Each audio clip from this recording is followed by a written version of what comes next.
Welcome to Life, Biz and All That Jazz, the podcast where real talk meets transformation. I'm your host, Jasmine Lashotto. Each week, we dive into the raw, the authentic, the life-changing situations that people have gone through to share with you so you never have to feel alone. If you're navigating your mental health, sobriety, healing from trauma, or just want to create a life that truly feels like yours, you're in the right place. If you haven't already, I would really appreciate if you please hit subscribe. It really helps us share the podcast organically and reach other people like yourself. Today, we're going to talk about how your plan doesn't need to be in permanent marker and it can be in pencil. That's right. You can change your plan. You can change where you're going. You can learn along the way from other people. You can ask other people for help. You never have to be alone. In today's episode, our guest is Billy. He's the author of Fumbling Forward. And we get into the idea that life is not meant to be permanent marker. It's okay to write in pencil, as I mentioned before. We talk about Billy's journey from freelancing to corporate and how an identity crisis can really happen when your career becomes your personality. We talk about OCD, anxiety, and really accepting that who we are is enough and we actually have superpowers. So if you feel like you're kind of fumbling your way through life, you can't really see what's happening in the future, all your plans aren't working, well, it's time to shift, it's time to listen, and you can stop fumbling forward and learn from others. So that's enough from me. Let's bring in Billy. Billy, welcome to Life, Biz and All That Jazz. Hi, Jasmine. Thanks for having me. I appreciate it. Pleasure is all mine. I'm so excited to have you on today. So let's start off with letting our audience know what's one key takeaway that they'll get from today's conversation. I was thinking about it. I think the big thing is going to be, I think about life and career and work all in one space. There's no really work-life balance. So I would say the biggest takeaway is going to be your career and your life should be almost like a game of Mad Libs. And everyone thinks that you have to write it in pen or Sharpie and it's permanent, but it's really just pencil and eraser. You can kind of make it up as you go along. So I would say that's maybe one of the biggest takeaways for sure. That's perfect. We had a previous conversation and you mentioned everything can be done on pencil, not like permanent.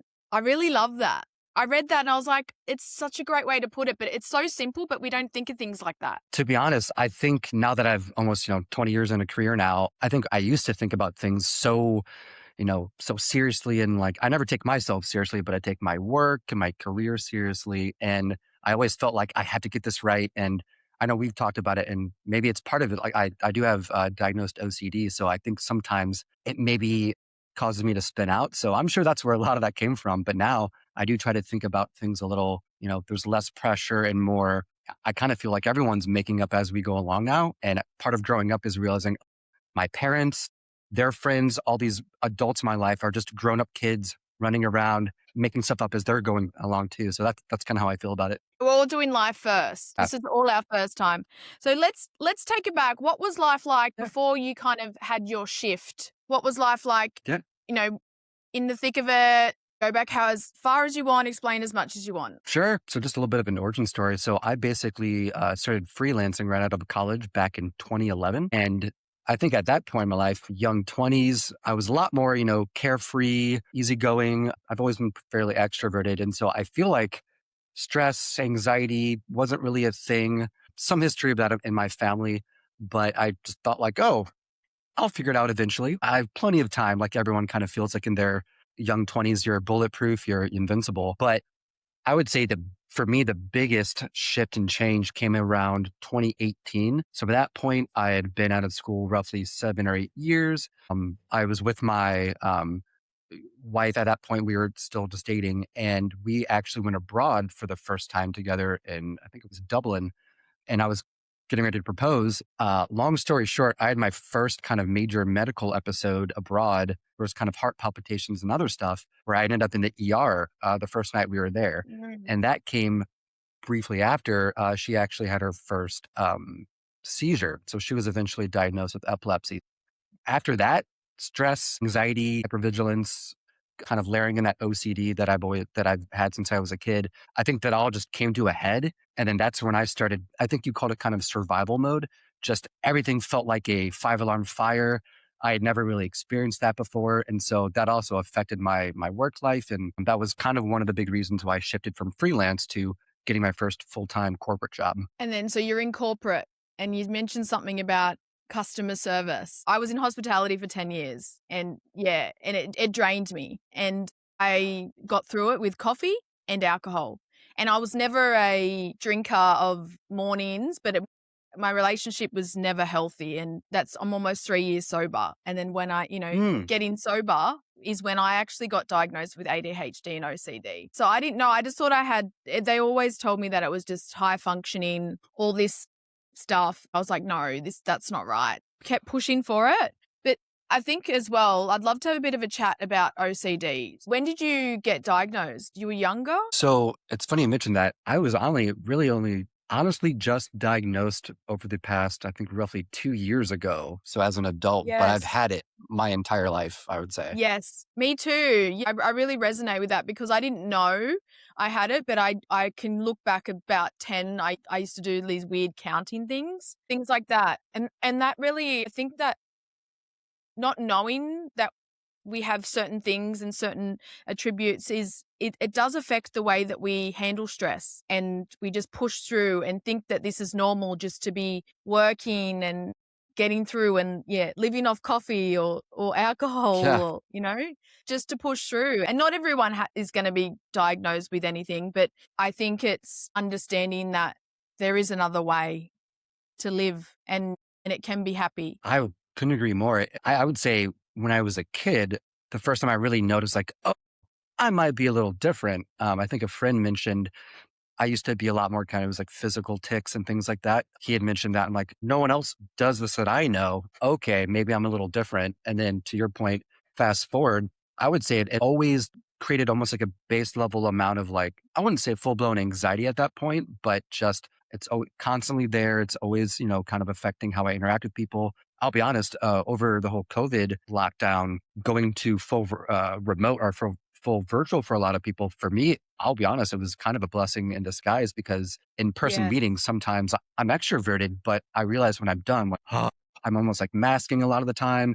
I'm physically drained. My face hurts almost from just like putting on that, trying to mask everything. And so going to this sort of format more and more for work, to be honest, has been a little bit of a blessing. But yeah, I would say, especially moving into kind of the kind of corporate world, it is very much, there's a lot of corporate theater. You have to kind of appear buttoned up and be articulate and a lot of things. So I think it's been an interesting dynamic trying to kind of balance that as I'm working my way through that too. I want to say something you touch on too with customer service. In my book, the first chapter is about customer service, all the stories are Yes. basically from when I would say in my teens, right? So kind of first round of jobs, you name it, everything from, working at a pizza shop to being a bagger at a grocery store to, yeah, you name it. And so I had this kind of personal belief, if I was the president or I could kind of make a mandate, I would say everyone, in order to work a corporate or salary job, you have to work customer service just to gain understanding, empathy, how to treat a human being with respect, that kind of thing. I don't know how you feel about that. I agree because it's a different world, especially if you've always worked in admin or office or you've been on construction. There's so many different factors. And I think it teaches you resilience as well if you can handle it. Yeah, definitely. But one thing we had a bit of a chat about it earlier, and Yeah. I wrote this down. I got my notes. I write notes as I'm going. You describe life and career as Mad Libs, and we have to fill it out ourselves. And this is the thing we talked about with the pencil. So I'd love for you to explain that more. And is that in the book as well? Yeah, there's a little bit of that in the book. I would say Yeah. when I was first trying to kind of draft the book, I was trying to think this was in the introduction. I was thinking about, if I was writing this for me 20 years ago, kind of what things would resonate. And I think one of the biggest things is feeling, at least in the States, there's this idea of, I kind of say it's a myth, but this idea of like meritocracy, like the best ideas win out, and kind of that rugged individualism, like I'm going to bootstrap everything. I'm going to start my own company, very much, kind of Silicon Valley. And there's this idea of like this corporate ladder or structure that you work your way up. And I think like everyone else coming out of college, I thought, well, I guess I have to go get an internship, which was back then unpaid, go find a first job or work in an agency or something like that. And nothing really felt quite right. So that's why I started freelancing. And I think because of that, I truly do feel like when it comes to Mad Libs, it's like you fill in the blanks and you kind of create your own sentences and what have you. I think part of that is feeling like everyone feels like they have to have that 5-year plan, or, that's kind of ingrained in us back in high school and college. And so I think if you're going to have a plan in place, I feel like there's that pressure to make it very structured and like you have to work your way up and check these boxes. I don't know about you, but these days I feel like I've heard people call it like a portfolio career where you do one thing for a little bit and then you might jump to maybe a completely different job, or maybe something that has like a related skill. But as someone who freelanced for a while, I'm a big fan of helping people kind of translate skills that they have to other jobs. So if I'm a freelance Mm, designer, my background was in graphic design, but now I do kind of UX digital product design. I might say, okay, well, part of our job is interviewing people to kind of understand their lived experience so we can design for them. Maybe I can take that skill set and I can do that on a podcast. And maybe I could start a podcast, or maybe I could, be working sociology or something that involves working with people. So I'm just a big fan of helping people kind of fill in their own gaps and kind of almost creating their own career sort of thing. yeah, that's perfect. I love that because for me, coming from that customer service, and then I like, don't say this lightly, but COVID was kind of a bit of a blessing for me because it made me pivot. And I was studying marketing at the time to move in the hotel chain to work in the marketing department. And then that wasn't going to happen because Mm. they dropped everyone. And I started my own business. And now I'm 5 years in and I have a marketing business. So I do a lot of content and I'm creative. I love that. I love helping small businesses and, doing all that stuff. But I didn't think at first that I could change careers because I thought, no, you did your degree in hotels. You have to stay there. This is permanently my plan. But then I got to a point where I was like, no, I can change. We can change at any time. And I'm really passionate about sharing that because a lot of people think as well is I don't have skills in this to do that. But you can learn the skills. We can learn anything. And I love what you said that you're doing is helping people fill the gaps because it's not until you are aware that there's a possibility for change. And it's very easy to just be locked in and people don't think outside the box. And it's not in a negative way that I'm saying that, but it's just the way that we're taught or we're brought up or people before us, our family do that. So, to be that kind of black sheep in a positive way, to step outside and do things that people aren't doing, it's not as common and you can build that confidence. So that I really love sharing that it's pencil. We I can couldn't agree. pencil it in and we can rub it out. We can have a plan, but Yeah, in a year's time, if you don't like the plan, you can change. I couldn't agree more. And I don't know about you and maybe your friends and people but I'm going to go out on a limb and say most of my friends, they are now working in a field that they did not go to school for, or they didn't get a degree Mm. for. I think I'm on one of the, to be honest, kind of rare cases where my background was in graphic design.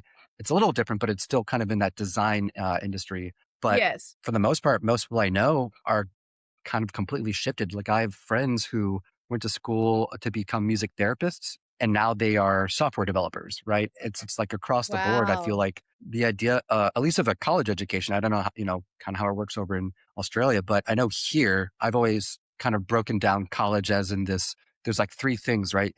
They're offering you a curriculum, which is like their product they're selling you for a cost, which is your tuition. And then ideally it's you have this group of professors who are kind of relevant in the industry.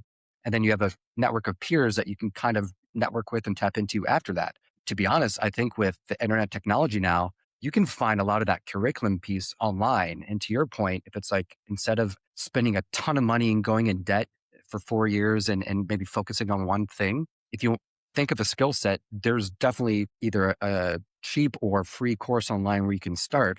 I think the hardest part to really kind of replicate from college is probably either the like relevant professors who are in the industry.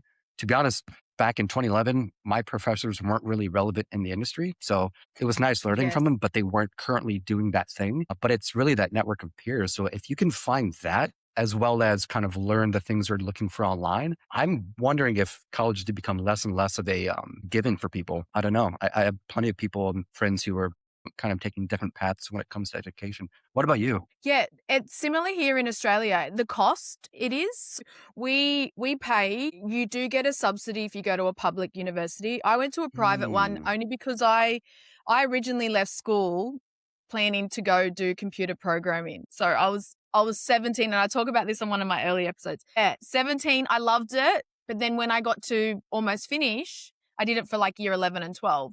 I didn't want to do Hmm. it. And I freaked out. So for a few years, I just went and worked in travel and then at like a cruise company office. Oh, And cool. then I thought I'll do some courses. And then I ended up studying hotel and tourism.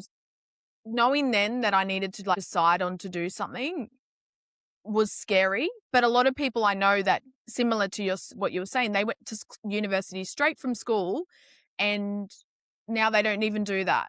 But then as the years have gone on, I think with university, because of the cost, we have to also do an indexation. So if you can't pay up front for the degree, family can't pay, or you don't have the money to pay, then you get a loan off the government and it's Oh, indexed. Yeah. So it never used to be. They recently changed it. So they index it on the cost, like the cost of living. And over the last few years, obviously the cost of living's gone up. So some people's index on their, say it's a $50,000 debt, like their indexation, even if it's like 1%, it's $500. With the oh, indexation, it same keeps here. going up. But you've also got what you're making that year. So if you're making a certain Mm, amount, what your compulsory payment is to pay might not even be enough to cover the indexation. okay. Yeah. And there was a big thing about it. And a couple of years ago, they ended up giving us some money back because I'm still paying mine off. Well, this is from my master's degree and that was in marketing. But that was more at that time. I thought, I need to do I want to do this, but I also want to do my PhD one day. So that's a whole nother story. Yeah. But to get to our point is it's more expensive to go to university now. You don't need to. I feel like I learn so much off YouTube. If I want to know something, a little thing, a new skill, I'll just go on YouTube and watch a video. And that's someone that has 2 degrees and one of them's in marketing, what I do. But there's skills that you learn and the technology is constantly changing. I think as well is what I'm really loving is school, the platform. Are you on any groups on school? It's SKOO.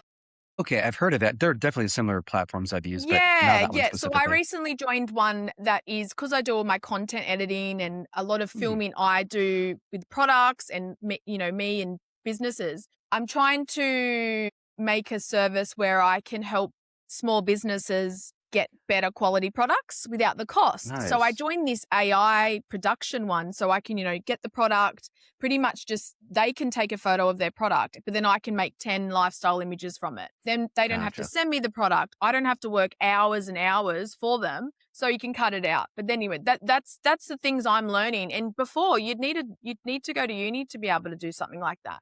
And it is a bit scary because there's so much. How do you feel actually with your industry with design? Do you feel like AI could replace you? We have that conversation every day, and I'm smiling because you said you use a lot of YouTube. I joke, but most of my college education, I would say I would go to lecture, go to class and design labs, and we'd be taught a certain thing. But I'd go back to my room, I'd pull up YouTube and Photoshop. Like, all right, now I'm going to kind of teach myself. And to be honest, Yes. you don't need to pay for college to do that. So I laugh a lot because I think that's a lot of most of my friends who are in design too kind of came from that background of I'm going to code my MySpace page or something kind of old school and kind of just figure out on my own versus having someone formally teach me. But yeah, going back to your question about kind of the design industry, now that I'm in kind of corporate consulting for the past almost 7+ years now, we're having that conversation every day with corporate clients and big companies where I think a lot of people are afraid of AI taking their job, whether maybe you're in content strategy or marketing, or if you're a software developer or even in design. I think people are afraid that their job's going to be replaced tomorrow. And at least like the phrase we've always said so far is, you know, AI is not going to take your job in the short term. Someone who knows how to use it might. So going back to your Yes. point about upskilling and learning new skills, I think the people that we see who are a little more willing to kind of learn and flexible in those companies that are giving people time to do that, I think they're the ones that, obviously nothing's a given in corporate America. You could be, next up on a list of people who are, let go tomorrow. But at the very least, I think having that flexibility to learn is helping people a little bit more. We also have this designy buzz phrase when we're talking about AI. I think it's AI is meant to automate the mundane so you can focus on the humane.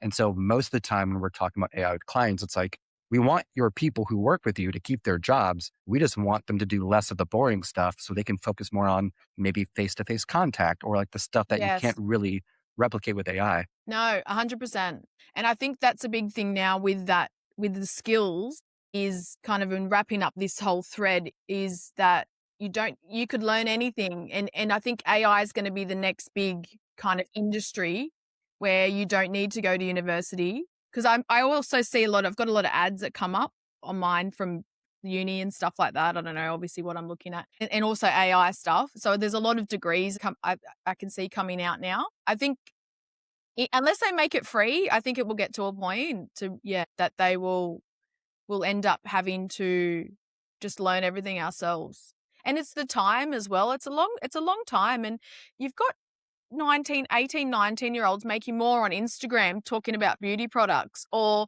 you've got 15, they're doing all these businesses, drop shipping, and they're not even finished school. So it's Yeah. not even the time. It's just like it depends how passionate you are and what you want to get out of life, I think. I also couldn't agree more because I was talking with another design friend and we were talking about AI in general. And it's funny how, like, the old days, you graduate, like I said earlier, you'd hopefully find an internship or you'd start your first job and you're a junior designer at an agency. And maybe you're working under a creative director who's been doing this for decades. But now with AI, it's like you have, like you said, teenagers or like young 20 somethings coming out of school, and the execution side is easier now with AI. Like with AI, you can crank out visuals and you can do all this stuff and you can execute quicker, but that doesn't necessarily mean you have like the strategy or the way of thinking or the taste to know, Yes. Yeah. yes, that is right, or that looks good, or no, that's not right, or that doesn't look good. And so I think, people say AI slop all the time. I think that's why, because just because you have this really cool, fancy tool,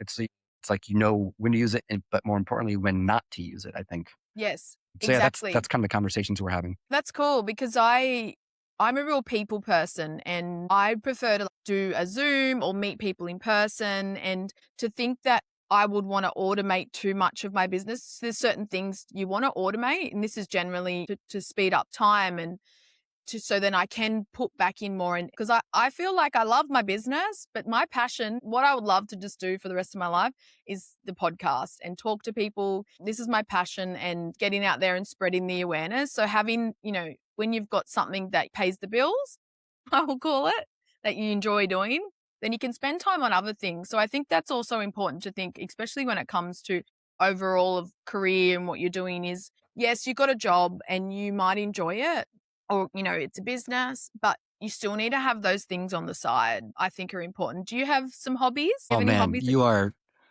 you're speaking my language, because I think when I joined my first, and so far, I joke that it's my first and only full-time job so far 8 years ago, I had a little bit of an identity crisis because I was always the like freelancer, the person who's helping other people do that. But once I joined this full-time job, I realized it was kind of like, it sounds extreme, but like an ego death where it's like, all right, that's not who I am anymore. So how do I balance this with all these other things? So to answer your Mm. question, I mean, I've always been someone who has a bad habit of turning a hobby into a side hustle, or like, how can I monetize this? Not because I care about money. It's just like, I love this thing so much. Why wouldn't I do it more often? But to do it more often, I need to pay the bills, right? So I think it's really only been recently that I've started to kind of create healthier boundaries of like, I can just read and write. Like I read and write every day. To your point, I think you mentioned you went sober 3 years ago, which Yeah. congrats. I also stopped drinking, I think roughly 3 years ago, for Awesome. a bunch of Congrats different, to you as well. thank you. Yeah. For a bunch of different reasons. And Yeah, since thank then, you. I mean, everyone needs advice. So I feel like I completely like tripled my coffee intake, but I love, kind of going to coffee shops locally all over when I travel and meeting people. And to your point, if I didn't have to worry about a paycheck, I would just do that. I would have conversations with people over coffee. I'd write, I'd kind of share that. Other than that, as of recently, myself and a few friends were part of an a cappella group. Some of us had been, Awesome. yeah, some of us had been doing it since high school. So that would have been back in like 2004. But a few months ago, we decided to kind of finally put it to bed. So last December was our first kind of big concert, but I've been singing bass and beatboxing in that for, I think, almost a decade. Oh, that's fun. I love that. Yeah. What's that movie with Oh, Rebel Pitch Will? Perfect. I love that. Yeah. I always like do like funny, try and sing like them with a Oh, cappella man. Yeah. whenever I And if watch you've it. never heard of them, there's a big group called the Pentatonics. They are probably the most famous a cappella group, but same kind of pop genre music. I'll have to look them up. Pentaconic. Yeah. Cool. Yeah, I think hobbies are really important. I started running recently, or 4 months ago. And I started on a holiday in Bali in the Ooh. heat. Have you been to Bali in No, but I heard you Indonesia? talk about that on another podcast, going to Yeah. Bali. Just like, what was that like kind of getting into running there? Well, I just was bored one day, and it sounds really funny because, like, you're on holidays, but because I went there and I was working at the time while I was there, Mm, so it was more just a reset. I needed to, mm, get away. And in the middle of my day, I just wanted to do something to break up my day a little bit. I was doing Pilates and I'd have to travel to do that, which is not that far, yeah. but I just thought I've always wanted to run. And before I went to Bali, I saw a few people that had been there and they do run clubs. And it's Yeah. just running so solo, and you think that, you do it on your own. And I played soccer and I've always done sports. And I saw these run clubs and they just looked so fun. And I thought, well, I can't even run a kilometer without stopping at the moment. So I'll just see how I go. And then maybe I can do a run club. It was like a little goal that I had to do a run club before I left while I was Nice. there. So yeah, I just started training. I really loved it. And I ended up doing this girls only run club because it was a bit of a slower one and you didn't have to have a Mm, specific time or do a certain amount of kilometers. It was really welcoming, especially being a beginner. And then since then, now I love it. I run 3 times a week. I've upgraded from 5Ks now to 10Ks. nice. Wow. I think too as well with hobbies is it helps with your mental health, I think, and your mindset and having that passion and joy. I'm a big person on having joy in simple things. And I think for me, I don't know how it worked, if it changed for you, but since I got sober and removed alcohol completely, I find joy again in the smallest things. And it's actually a thing where like our dopamine levels and hedonic set point Mm. have reduced. So music, even listening to music now, I just feel so much more joy and happiness. Did you have anything like that? Yeah, I would definitely say so. Yeah, I'm trying to think going back to like 3 years ago. Mm. I mean, and I'd be curious to hear how you kind of tackled the first, we'll say even 3 to 6 months. For me, I remember we had a friend in town and we went out that night. I don't never forget. It was 3 years ago, July 10th, because the next day I woke up super hungover. I felt not motivated at all. I was actually working on writing this book. At that point, I was just kind of drafting at that point. I didn't really do anything the rest of the day. It also happened to be my dad's birthday, which he had passed away, I believe, the year before that. So I thought, you know what? I'm Today doesn't sorry to hear really that. seem, I appreciate that. And I was thinking like, I've been kind of toying around with this, because I've done the whole like dry January and some other things like that in the past. But this sounds kind of nerdy, but I came across a podcast interview of Tom Holland, the new Spider-Man, the actor. Um, he's on all the Marvel movies now, but he talked about on a podcast, he had also gone sober, I think, for about a year. I was like, you know what? I think this might be a sign. I'm a big Spider-Man fan. I'm a big Tom Holland fan. So like, I'll give this a shot. And then it was like 3 months. Okay, cool. 6 months. And I'm curious to hear from you the first, right? Like the first birthday was maybe a little tough. First bachelor party I went to, first time traveling. But I think once I made it through a year of like all those firsts, I thought, not only do I feel better, I'm sleeping better. Part of it was health issues. I was having a little bit of kind of palpitations and arrhythmia. It runs my family. And so I thought, I'm not doing myself any favors genetically, but also like health wise in terms of continuing to drink. So let me just see how long I can take this. And so at this point, I'm really only considering, reintroducing it in a way that where it's the exception, not the standard, especially during COVID. We were talking about COVID.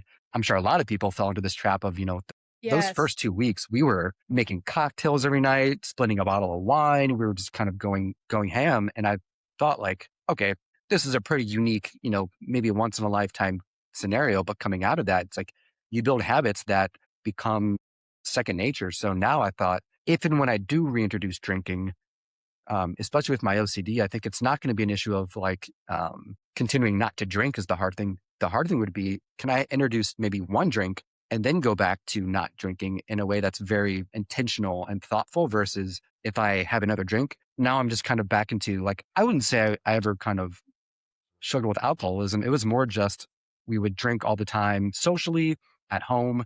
And so I don't know if I ever became dependent upon it, but it was more just uh, even like needing something in my hand and kind of just always, especially in social Yes. settings. I'm wondering if at this point, whether it's like celebrating the book or other kind of big occasions, maybe reintroducing it. But even then it's like, I don't really feel that pull as much anymore. Did you kind of experience any of those similar kind of things when you first got started with that? Yes, I did. And I did a few 75 hard challenges before. Mm, So probably, I think the first time I did one of those was maybe 2019. I think I did a mm, 75 days and I really loved it. And it's just so productive and, mindset, everything was going great. But then you're counting down to the end of a challenge. And then the end of the challenge, you're getting excited and you're like, okay, well, this is next. But I'd always get to the end, and I did it twice. I always get to the end and I'd be like, I don't really want to drink, but it's just that your friends would be asked, oh, when can you drink again? Like when's it happening? And then something comes up and then so you finish the challenge and then you drink. And then it's kind of, you just forget about it. And for me, I couldn't really just have one drink. And then that's when I found out 2 years ago when I got diagnosed with ADHD, is that as soon as I had that sip, my mind was quiet mm, and mm. my dopamine was like, wow, this is crazy. This is like a crazy dopamine hit that we don't ever get. And this is Yeah. what I know now from doing the research and, speaking to therapists and really diving deep, talking to other people and looking into it, is that, yeah, I couldn't just have one. And it's always also the social anxiety. I'd always have to have a drink or I'd drink fast, depending on where I was and what situation I was in. But yeah, so 2019, I did that. And then I think a few years later, I did another 75 days. Similar, got to the end, didn't want to drink. And then at the start of, it was 2023. Yeah, because this year will be my third year. 2023. I had a really bad breakup and I was living on my own. And I think it got to a point where I was drinking on my own a few years before. My dad actually Mm, passed away I lost my dad in 2016. I'm That's sorry. after that is when I would drink on my own and not necessarily like not go to work. For me, I didn't think it was a problem at the time, but looking back now, it wasn't healthy. So it was like Mm, functioning and it wouldn't be in the morning and I could go times without having a drink, but it was just the way that I would like get the happiness or stress. It was like my go-to. So then, yeah, bring it back to 2023, I was living on my own and I got to a point, I just woke up like one night, I just felt like, I was like, what are you doing? And I've always held a really high standard for myself. And I think that's why I never let it become too much of a problem where I gave up. So, I've always worked. I bought, I bought a property on my own. I've done so many really great achievements and goals. I've always achieved my goals, but I probably could have done them sooner and other things. Yeah. Like, I just I'm think sure we that, all feel like, that I'm way. not going to be hard on myself. I got it in the end. Like, I'm not going to, and that's one big thing as well is you got to have forgiveness to move forward. And I've forgiven myself because at the time I was doing my best and I've always just done my best with what I've had.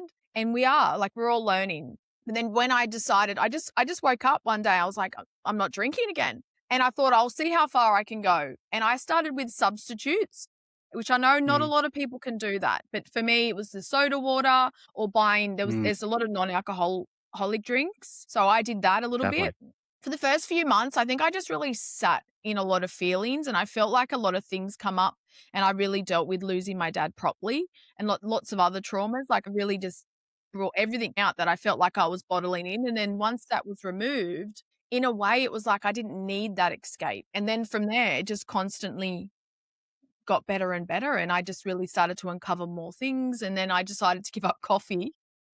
Ooh, One day I'm going to be a matcha drinker. And that's when I was like, no, I definitely have ADHD. I couldn't do more than an hour mm, or two of work. And like the brain, I just couldn't. I knew what I had to do. And there was just so many things. And then ended up, speaking to a therapist. And then that's when I found out that and put everything together with the science-backed data of what alcohol does. I also mm, downloaded an app and it was really good. It was called Reframe. And at first I ended up getting a trial and then I paid for it because I liked it so much. But every day it told you science facts, like mm. science-backed Oh, data. cool. So I'm someone I love numbers or work, counting the days and stuff like that, which is probably, it can probably be an OCD thing Oh, as well. 1000%. Yep. Same The here. structure. Yeah, and then that's why it's hard for me with the ADHD and both together, but now I look at it as a power because it balances it out. And going back to the 75 days, I think the reason why I could do it is because I had printed out a countdown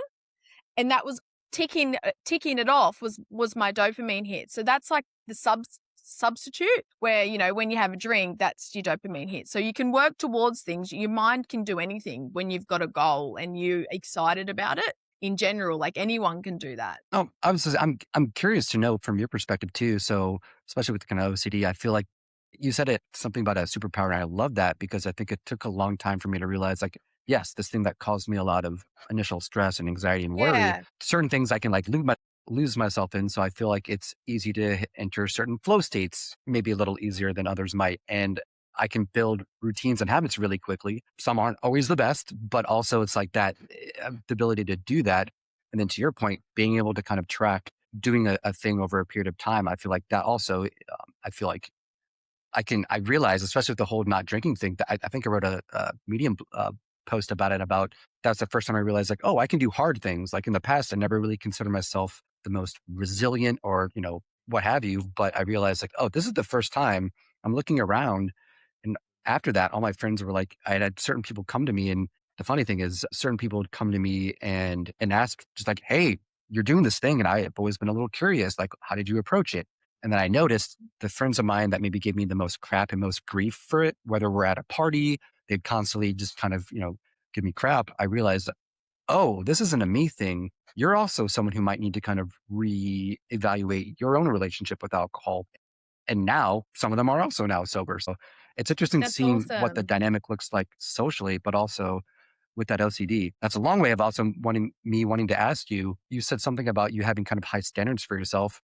I think to a T, that is me in a nutshell also. Um, After going to therapy for a few years, initially went with someone who specializes in OCD and neurodivergence. And we were working through a lot of kind of the work related. I've never really felt like a sense of purpose or direction. And she introduced me to this form of therapy called ACT. I think it's acceptance commitment therapy. And long story short, it's basically saying, a lot of highly motivated, very driven people have like a very like goal oriented mindset. So like, I'm going to run a Yes. marathon. I have to do that. Like it's kind of very extreme, black or white. Like I do it or I don't. And they're saying like it's a good thing to have goals, but I realize like, yeah, that's always caused me that stress. And there's this concept they introduced called the reality gap, where you're like living the life you are now, and there's this version of your life you want to be living. And the wider that gap, they call it the reality gap, the more stress and anxiety you feel. I'm like, oh my God, that is me since I graduated college. And Yeah, wow, love that. yeah, right. While we were working through it, I think one of the kind of goals is to help people in that sort of trap shift away from goal setting, like a goal setting life, to living like a values based life. And it's basically saying, instead of saying, I want to run a marathon, which is a very hard thing to do from going from 0 to 1, maybe it's, I want to be someone who, I value health and wellness. And so maybe that is, to your point, starting off with, I'm going to run for 5 minutes, and then maybe I'm Yes. going to bump that up to 10 minutes, and then I'm going to try to run a mile. And then you kind of do it incrementally. And since then I've thought, wow, like there's all this stuff I still want to do. And like a lot of people, I want to start a podcast. I want to write a book. I want to start a business. I want to do all this stuff. But at the end of the day, I know my biggest core value is shared experience. Like no matter what I do in life, I want to share it with someone else, whether it's like a friend, a partner, a business partner, anyone. And I realize like any experience in my life is becomes infinitely more enjoyable when I share with someone. Now I'm just trying to kind of fill my days doing those things and sharing these things and things like this also, and connecting with people versus saying, like, I got to do this thing. And if I don't do this thing, I'm a failure, and like I'm beating myself up over it. Does any of that resonate with you? Because you also seem like a very, like you said, you have a high bar for yourself. Yes, it does. I feel like you were just speaking to my mind because it's having the standards and having the expectations of yourself. But then it's also, like you said, being reasonable, and it's to see what you've got. And I really love how you said you got to do your best. And I find now, if I feel like my mind might go and I'd have this thought that you got to do this, this, this, this, and be like, no, well, you can just do a few, like do what's reasonable, because we also overextend ourselves and we're very good at taking a lot on our plate. Most people are. I don't know if you're the same, but I think a lot of people relate to that, is especially like when you're a high achiever and you want to do everything, like you said, you want to do all this stuff, but it's also fitting in the time and being reasonable with what capability that you have to. Yeah. I think there's a phrase, it's like people overestimate what they can get done in a day and Yeah. underestimate what they can get done in a year. And that's been my life in a nutshell. Like, I feel like I'm someone who, since, like I said, I graduated and started freelancing, I would share stuff online. I feel like I was very early in terms of like sharing content online and not being afraid to like get, have people like troll me or kind of criticize me. But because of that, I feel like I'm really good at running those, like you said, those tiny experiments. Like, oh, I want to write a book. And for example, this book, the best advice I got was from someone I met at a co-working center, and she was a writer, and she's like, so you going from never writing before ever, like never even publishing anything online, to writing a book is like someone who's never done stand up trying to do a Netflix special that's like 1 hour long. Try doing that 5 minute open mic night. Like, try doing that little, like, what's the smallest version? I'm like, oh, well, I could set up a Medium account online and publish my first post. And then at that point, going back to the OCD thing, I did this thing where I published a post every day for about a month. And to be honest, that was like one of the biggest changes in terms of seeing like my own relationship with writing, but also seeing kind of some amount of like momentum behind something I shared online. And then after that, once you have all that collection of information and content that you've written, that's a great basis for a book. And so I feel like, okay, I've tried to take that sort of format and apply it to anything else, right? Like, if I wanted to start a podcast in the past, I may have, done the whole perfectionist thing. Like, I'm going to create a brand. I'm going to set up all these interviews. I'm going to do all this stuff. Or let me reach out to one person, do a Zoom call, record it, and then I can transcribe it using software. And I can maybe, edit one episode.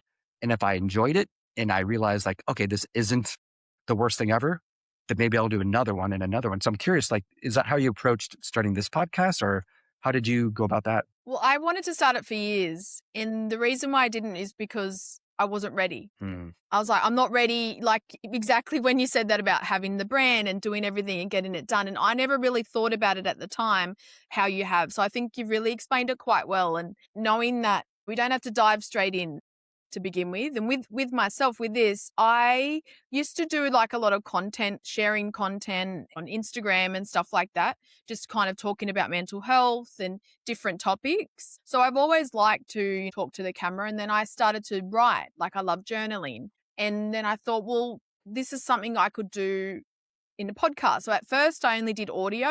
I'd write a plan and then I would record it, an outline, because that's the thing, is I need to be quite planned with everything. And even though I love it flowing and going off track, just having that initial plan kind of a base. So I did Mhm. that for about 20 episodes. And then my first guest was actually my mum. Nice. Yeah, my mum. And we talked about things with childhood, and with my dad, he had bipolar. So there Mm. was a lot of things growing up. And that's where it kind of, this whole all podcast stems from, is sharing and making people not feel alone. Then I had my brother on. And then I ended up having someone reach out to me from Bali, and he'd been sober for 8 years. And I ended up recently did an episode with him when I went to Bali. So that hasn't come out yet. Nice. So we did one in a studio, which was quite special. And then That's I cool. just ended up I thought, okay, I really enjoyed the guests. I want to have guests on here. I felt like the first 20 episodes, I really explained how I got to where I was at that point, things that I did to help me, especially doing a lot of my journey, kind of healing journey on my own. I did have therapists and stuff like that, but it's not really till the last year that I've had ones that I feel like I've really got that Mm. progress with. So for me, and being like an academic and loving research, I would research everything and find out Yep. myself to understand. Yeah, then I just thought, no, I really love that. I love, the people thing, because I felt like it was a bit isolating when I was doing it on my own. And I know I was sharing, but I just wasn't, people were listening, but it wasn't getting that conversation back like this, in this format. And then I ended up getting some guests. I started guests, and then I've had a lot of guests now, and I'm just in the middle of wrapping up this kind of season, and then going to start like the Cool. next season. Yeah, so you've come on at a good time. So I didn't really plan on doing seasons. This one was a really one, like a focus on unmask the conversations, being who we want to Mm. be in bringing that value that we add to the world and trusting in ourselves and self-belief. And I could talk about this Love stuff it. all day. I want to have more guests on, but then I'd like to do some more in-person ones if I can, which is hard Mm. being in Australia where I am right now. It's not hard, but it's been a lot easier to get people from all over the world, and I love that. But then I think it's just at first was taking that leap. Like I said, for 5 years, I wanted to start a podcast and I didn't have it right. Started slow, kind of build the confidence talking about things, then writing, having a format, and then get slowly building up to where I am now. I'd love to just, keep doing this. I love it. One of the kind of lessons in the book, I forgot which story it comes from, but I think it's use what you have to get what you want. Because I feel like, for example, we're talking about starting a podcast. I love that maybe we come from different backgrounds, similar, like writing and content, but because with my design background, if I want to start a business or a brand or something, I might go the route of creating that brand, maybe even making a website, and then I'm going to put it out there and then see if people are interested, maybe they can sign up via email. And then if enough people are interested, I'm like, great, this is a thing, full steam ahead, versus someone else who might have let's say a developer like coding background. They might try to do the same thing, same goal, but they're going to maybe develop an app or develop the website versus doing like a mock design sort of thing. And so I'm always a fan of like talking to someone, figuring out like, what are you trying to do? What skill set do you have? And then whatever it is you're trying to do, how can you approach it?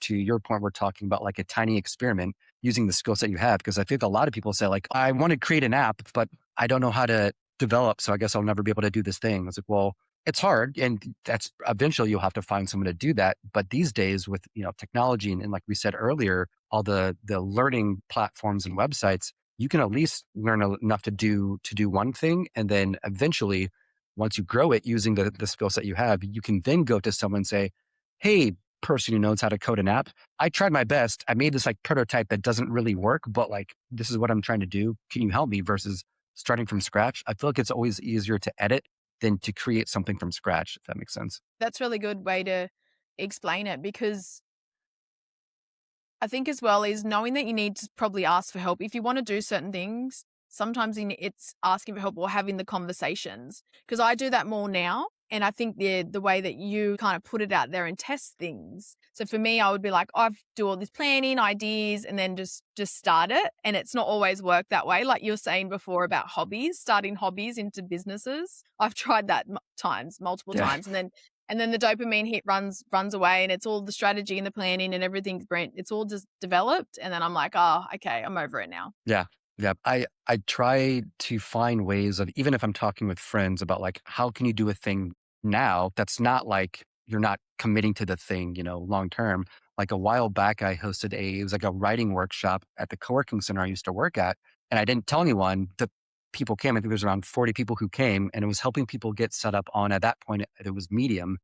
But I didn't tell everyone like, hey, by the time we finish, you're going to press publish. Like, I'm going to make you press that button. You can take it down when you go home. You can like delete it if you want, but like, we're going to get used to actually putting something out there versus like, taking action. We're going to talk about all this theory, but never really do anything. I think the hardest part is like everyone kind of stops themselves when it comes to like clicking publish or pushing something live or sharing something with someone else. Obviously, it's really hard. And like I said, I think it takes a long time to get used to that. But I think that's really the only way you can start to kind of really, you said earlier about kind of gathering that data or getting those numbers. Like I love gathering information about kind of myself and seeing patterns, because I feel like that helps me also inform. Like I call the book Fumbling Forward because I try not to make the same mistake twice. I feel like the more information and patterns you have, then you're like, okay, I did this a while back. I made this mistake. Now I'm going to try this in a different way and see if I can go a little further. Or to your point, I think something you said reminded me of that phrase. I think it's like you go faster alone, but further together. I think eventually you have to show a thing to someone else and bring other people in, because otherwise you're just shouting into your own, like you're shouting into the ether of the internet by yourself. And I know that's better than nothing, but also like, I just think things are more fun when you include more people. Yeah, we're definitely stronger together. And it's having the courage to be able to seek advice and know that when you do seek advice, you need to be open to constructive criticism, and that if you're asking for advice or help, you want people to be honest with you. If you've spent time doing something and you get into a point where, you're probably going to spend more time on it, months or years, you want to know before it's too late and you get into that. But I really agree with community, and it's very easy, and I'm like that myself. It's very easy for me to just cruise and be on my own and do especially working from home. You talk to people online Heard that. and stuff, Also good to have that human connection, I think, which is quite important. I cannot agree more. I think more and more, because to your point, yeah, I think COVID changed that for a lot of people, but I was also already working remotely before that, both freelancing and then corporate consulting. A lot of our clients are remote. And so I think I got used to that before. But to your point now, I try to at least get out and go to a coffee shop once or twice a week, because otherwise it's easy for days to go by. You're like, I haven't left this room. I haven't left this house. Like it's wild. To your point, yeah, I love just I think also the idea of third spaces, right? Where it's not your home, it's not your work. It's like this third space where maybe it's a coffee shop, a library, somewhere else where you can just kind of get out. If you want to do some work, you can, but it's also just you can talk to people and kind of share ideas and kind of this idea of what's it called? Like interdisciplinary thinking. Like I miss the days, like I used to be very into the idea of like the old Viennese coffee shops where you'd have poets and writers and teachers just kind of like debating Wow. stuff. That's so And I feel like cool. these days, like that happens on Twitter, and usually people start screaming at each other in and Facebook. But in person, it's like I feel like that idea of sharing those ideas with people who come from different backgrounds in third spaces is still kind of a lost art. So definitely trying to find ways of finding that, whether it's around like reading groups or like you said, running groups, or just some sort of shared activity where people can come from different backgrounds and yeah, just get to know each other. I go to the library sometimes, but it's quiet. Yep. Anyway, let's talk about your book, Sure. Fumbling Forward. I want to talk about it a bit more in detail. I know we've briefly touched on it, but so it's short stories, life lessons, bit of a memoir. Yeah. It's funny. So this is the third book concept I work on. So talk about finally, falling through with something. The first Yes. book concept was a collection of just essays I'd written about, like freelancing and entrepreneurship. The second one turned into funny, true stories about my customer service days. And then I thought, there's something here where I could connect the two. And so this third, the one that finally stuck is essentially, like I said, it's 5 chapters, so 5 parts. Each part has roughly 5 stories. And so they are customer service, college, freelancing, business partners, and going corporate. And each story is a true story. There might be some kind of like punch ups and dialogue, but everything in the story happened. And so it's almost like a funny essay. And then at the end of each story, I share kind of fumbles I made, lessons I've learned, and then questions where you can ask yourself so you hopefully don't make the same mistakes I did. And you mentioned that for yourself, you don't like to make the same mistakes twice. Was there a certain point when you started to think like that, or have you always learnt from your lessons? Because I haven't. Now, yes. But Yeah. before, it's taken me a while to actually learn and then actually take on board and, more or less break down what went wrong and how I can move forward and have that growth. I could not agree more. And in my wise old age of 37, I feel like there's still some things I should probably have learned that I should have learned already. But um, I would say it's probably, I hate to say it, but it's like I'm someone who maybe needs to learn things the hard way. Like, don't touch that stove. Okay. Oh, that's hot. Now I know not to touch that stove. And in the book, I talk about everything from one of my first partnerships with 2 other business partners. They were software developers. I had met one while I was freelancing, and then I had never met the other, but they were friends. Long story short, within a matter of a month, we started a business together. We filed it, we made it official. Fast forward, one of them left because they got in an argument with the other, and the other one left the country and embezzled and took the rest of the money in the account. And so we had to dissolve the company. That's an example of one of the stories where I'm like, okay, in theory, not to jump into a partnership with someone you just met. Here's what it looks like in real life in practice, and why not to do that. And here's what you can maybe learn from that story. Yes. So now you can help others. I'm similar in that way. I think it's so powerful to be able to share our stories because we often think there was a time where I thought, I'm no one special, I'm just me. But you don't realize what other people can't switch through and like help themselves. When you do all that healing and you have that growth and you've got that mindset to be able to switch and think positive, it is really powerful and in sharing it. So I think it's great what you've written and it's available now for I pre-order. It is, yeah. One thing I want to say to that point, I think you just completely summarized how I feel about writing and sharing your thoughts in general. To your point, I also felt like I haven't made it yet. I'm not this big famous entrepreneur or person who's on all these podcasts and in these magazines. Like, who would want to share my story? Who would want to hear my story? But to your point, I think there is someone who's directly behind you, even if it's one step that could benefit from something So my goal has my sorry, I'm just getting a call. So my goal has always been to share what I learn when I learn it versus waiting 5, 10 years once I've made it to be honest, at this point, I don't know if I still feel like I've made it. I just have gone through enough of this stuff to hopefully share it with someone else. But yeah, I love that thought about sharing kind of early and often. And it's the journey. And I think there's something really powerful seeing that you're in your journey right now. And it's having that goal of where you want to be or what you want to become, but knowing that this time right now and presence. And that's probably another big thing since getting sober is I'm so present and not as much. I still have the anxiety sometimes where I'll worry or think about things in the past, but it's really coming back and being like, no, like now you can't do anything about that either, forward or back. You need to focus on now. You were speaking my language. I've always been the kind of head in the Yeah. stratosphere, think 5 years ahead. But to your point today, I'm just like, all right, what can I do today? How can I make today better? 1000% agree. Yeah, because I always used to have those 5 year, 10-year plans. And then before I knew it, I was like, oh, well, my 20s are over. Now I'm in my 30s, going to be in my 40s. And you don't realize you always rush, rush, rush. And that's something as well, I think, is just being in the current moment and knowing that, like I said before, is you've got your goals, but I think it's just taking it step by step, 1% better every day. I always say that. I've got Yep. I've got it And up on my wall as love it. well. Oh, yeah. Yeah, And it's up honestly, the there. few But times when I've tried to make a plan, it's almost never gone according to that plan. So I'm like, all right, I know the act of planning can help, but then it's like, what's the whole Mike Tyson, everyone has a plan until you get punched in the mouth. That's what it feels like. I'm like, all right, I'm going to do this, knowing that it's probably going to change. But the act of planning helps kind of organize thoughts and at least give me some sense of direction. But I think that's also part of being resilient is knowing like life's going to throw curveballs, things are going to happen that you had no plan for. And I think so far, the best things in my life have just been, they've come organically.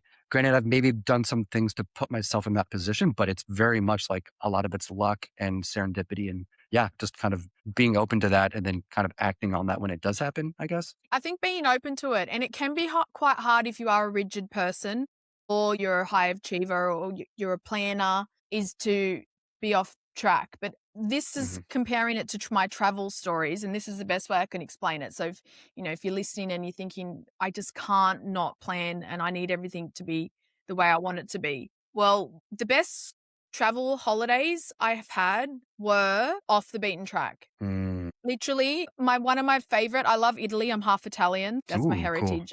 And I've been there a few times. And one of the best ones was in one day in Venice. I just got lost. I got lost in Venice. And there was another time my sister and I were in Japan and we went down all these random alleys and we ended up finding this little bar. And this was years ago. I drank wine then, but it was a little wine bar and it was just small and you kind of just went up these little stairs and it probably could only fit maybe 10 people. But there's so many moments in the unplanned. And then that's kind of like how I brought that back into life is, do what you're doing, but just be open to the possibilities. Because if you're not open to the possibilities, the universe knows it's not, you're Yeah. not giving away that aura that you're open to a possibility. And in general, like you mentioned, like if you go work at a coffee shop and if you feel like you're awkward there or you're not open into talking to someone or hearing ideas or developing your plan from feedback, then often you will stay in that kind of stuck loop. I keep saying this, but I could not agree more. I was recently last October in Copenhagen for the first time, first solo trip for a week that I've done in a long time.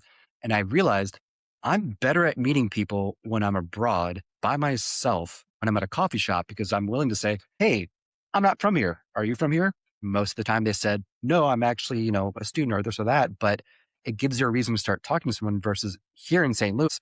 Born and raised here, I love it, but it's known for being a very cliquey city. The joke is here, everyone asks you, where did you go to high school to kind of figure out like who you know and that kind of thing. But it's because like, it's almost like you have less of a reason to talk to people here, to kind of meet people and strangers versus when you're abroad, it's not weird to ask someone like, hey, are you from here? What would you do next if you were me? That kind of thing. So to your point, I'm almost not following my own advice as someone who likes to plan and like, I want to do all this stuff and try to fit everything into the schedule. I'm learning to kind of take a page out of your book and say, all right, I'm going to plan just enough, but I'm going to leave like this day open and just go to a cafe, bar and say, hey, you look like you're not going to murder me. What would you do next? Like just kind of try to your point, meet people and let things happen organically. Side note, me and a few friends are going to try to go to Japan for the first time later on this year, I might need to ask for some recommendations offline. But yeah, Of course. Yeah, I went there. We ended up going for my brother's 30th. It was really nice. But yeah, let me know where you're going for sure. because it's always good to get Yeah. travel advice. You want to do your own thing, but I think recommendation. I love solo travel. I love traveling with other people, but you Yeah. meet the most authentic, like creative. There's just so many people that you meet, and you wouldn't necessarily meet them if you're traveling with other people Couldn't agree more. because you don't My put yourself diet. out there. And Yeah. Oh, yeah. Yep. Love it. because when I went to Bali, I went on my own and I ended up joining this Facebook group. And there was a Hmm. few girls, we did it like a few meetups, and you have to like vet it out. You've got to be safe. So, Sure. do your research. But when you can see that their profiles and stuff look legit and that you kind of meet in a public place. But I ended up Yeah. met a few, and then now I'm still friends with them. We went out for the day and stuff like that. So it's not necessarily, if you can't meet people, you feel like you can't just go out and talk to people. There's options too, but you got to be safe. Be safe. Yep. I don't want people Great just advice. going onto groups and then meeting people I can even in this imagine. world. We've had a great conversation. I feel like time's Yeah. just flown by. Did you have anything else you want to say? Anything else you want to add? And I'll have a few No. questions to wrap up. Yeah. Honestly, I just appreciate the chance to kind of, like you said, have a very real, authentic, vulnerable conversation with someone I just met who is halfway across the world. So Wish this, cool. was yeah, I wish more people could experience something like this. But no, I'm just happy to be here and yeah, excited for people to eventually kind of read the book and hopefully take something away that could help them in their work life, personal life, both. Yeah. Yes, of course. I'll be linking the book, so it's available for pre-sale Oh, cool. now. I'll link the book and all your socials as well in the show notes. To wrap up, I like to ask a few questions of first up, one little tip that you would tell your younger self if you could. Ooh, I love it. I would say, don't overthink it. No matter what, everything's going to be okay. And most of the decisions you're worried about aren't like life ending and they're reversible. So just go do that thing sooner. Because you said something at the beginning of the conversation about you wish you would have done something sooner. I tell myself that all the time, but it's just like you're at where you're at and you only know what you know now. Yeah, that's probably it. That's perfect because I think as well, especially what you said, you only know what you know now. And the only reason that you kind of got that thought of beating yourself up that I wish I did it sooner is because you're aware of it. And at the time, you probably would have done it sooner. And I think as well, big thing we touched on a little bit is earlier is that just starting. And I love what you said you did with that workshop is that you got them to take the action there, then and there, because you can go learn something and you can put it on your to-do list. I'm going to do this later. But when you're in the moment, just take the action. And that's something I feel like I've been better at doing. Instead of being like, oh, I'll put it off, I just do it then. Just set some time. And I do have a bit more freedom and flexibility with if I have an idea, I can kind of pause my day and dig in and get it done. But Sure. it's taking the action and then just taking the leap. Comfort is not going to get you growth. That's a big thing that I'm of. Yeah. Discomfort is scary, but it's addictive. Once you start embracing the uncomfort, like I embrace the uncomfort now and I embrace triggers. I want people to trigger me so that Yeah. I can work on that. It's Yeah. so There's weird. there's a one of the values at work. I'm not usually a big fan of like corporate values because a lot of times they're just words on a wall or a website. One of the values they talk about at our firm is this idea of like embracing your growing edge. It's not, hey, we're going to throw you into a situation you're not qualified for because that's bad for both of us, but it's we want you to start taking on client projects or shadowing other consultants in spaces that you want to get into that you're still a little uncomfortable, but maybe you can start to kind of get up to speed sooner and apply versus just learning something through theory.